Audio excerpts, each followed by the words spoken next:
ជួយខ្មែរម្នាក់នេះខ្មែរពិត100%ចំចាក់បងប្អូនឲ្យបានថាចែកខ្ញុំខ្មែរសក់ខ្មែរអង្គមក100%អត់កាន់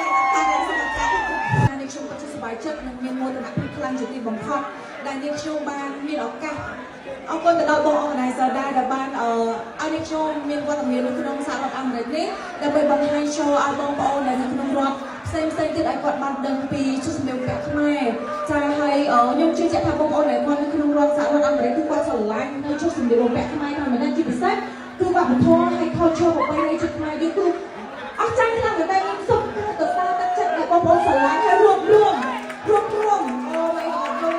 I'm so proud ដែលហើយខ្ញុំសប្បាយចិត្តនៅពេលដែលនាងខ្ញុំបានមកដល់ទីនេះហើយបានជួបបងប្អូនទាំងអស់គ្នានាងខ្ញុំអេណាអត់មានអីច្រើនទេនាងខ្ញុំចង់ប្រាប់ថានាងខ្ញុំមានមោទនភាពដែលបានកើតមកជាកូនខ្មែរហើយបានរួមចំណែកចូលរួមជាមួយនឹងក្រសួងវប្បធម៌ដើម្បីបង្ហាញនូវសម្ភារៈពាក់ប្រពៃណីជាតិខ្មែរនៅក្នុងសហរដ្ឋអាមេរិកនេះហើយនាងខ្ញុំសង្ឃឹមថាបងប្អូននឹងស្រឡាញ់ហើយសប្បាយនៅជាមួយបងប្អូនតារាសិល្បករសិល្បករនេះដែលនៅស៊ីរ៉ាបូនេះបន្តទៀតនាងខ្ញុំសូមអរគុណ